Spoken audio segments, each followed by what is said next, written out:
In our last video, we talked about the thumbnail, which serves as the billboard that stops the scroll. But once that scroll is stopped, the viewer immediately switches to the title in order to determine if this is the video they are looking for or if they should move on to another. If the thumbnail stops the scroll, it is the title that sells the viewer on whether or not they should commit their time to watching the actual video.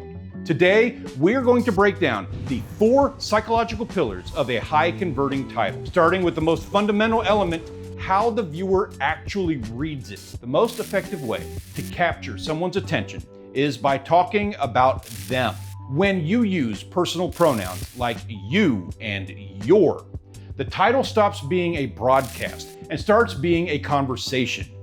It shifts the perspective from here is what I did to here is what this means for you.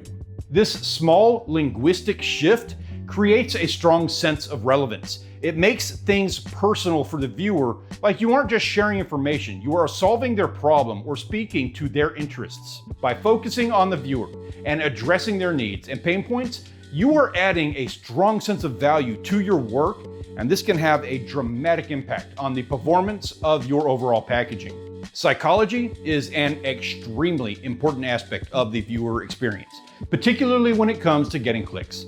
But logistics comes into play as well. The majority of YouTube traffic happens on mobile devices, and if your title is too long, you may miss out on providing important information to the viewer at the end of that title. If the most important part, the hook, gets cut off by an ellipses, then that hook isn't going to do anything for you. To ensure your message is fully readable, it's best to keep your title under 60 characters. You can keep it under 50, even better. While YouTube gives you up to 100 characters, and there can be value in including phrases for SEO purposes, it's often better to be concise. If the viewer can't read the end of your sentence, they won't have enough context to click, and there wasn't any point in having the end of the sentence in there in the first place. We are all well versed on the topic of clickbait, but many creators tend to be so wary of this that they go overboard, over-contextualizing their titles and thumbnails. The line that separates clickbait from a viable curiosity gap is a lot thicker than you might think. Clickbait happens when your video cannot meet the expectations set in the title and the thumbnail. The curiosity gap is when you give context without giving away the vital information that is provided in the video, therefore requiring the viewer to watch in order to bridge that gap. The goal of your title is to present a piece of information that is missing from the viewer's current understanding. You want to pique their interest without misleading them. Instead of "nobody saw this coming," try focusing on the specific result. The one change that doubled my car's lifespan. You aren't lying to them, you are simply opening a door that can only be closed by watching the video. Now, authenticity is the key here. If you promise a solution in the title, you must follow up with that promise in the first 60 seconds of the video. You'll need that space to reaffirm that they clicked on the right video and that you didn't just bait them in. Numbers provide a mental shortcut for the viewer. They promise structure and a clear finish line for the content.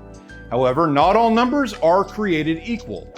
While listicles like top 5 are classic for a reason, random or specific numbers like 17, 11, or 23 actually generate more intrigue. They feel less packaged. A list of 10 feels like it was rounded up to be neat. A list of 17? Well, that feels like you found 17 genuine things and didn't stop until you were done. It feels more authentic and less like a marketing template. The title is your word. It's the promise you make to the viewer before the video starts. By keeping it personal, keeping it concise, and leaning into genuine curiosity rather than hype, you build trust before the first frame even plays. Master the title, and you master the click. And for more YouTube mastery, please consider subscribing. We have a whole series of these mastery quick tip videos coming up, and it would be a pleasure to have you along for the ride. Thank you for watching, and I look forward to seeing you in the next one.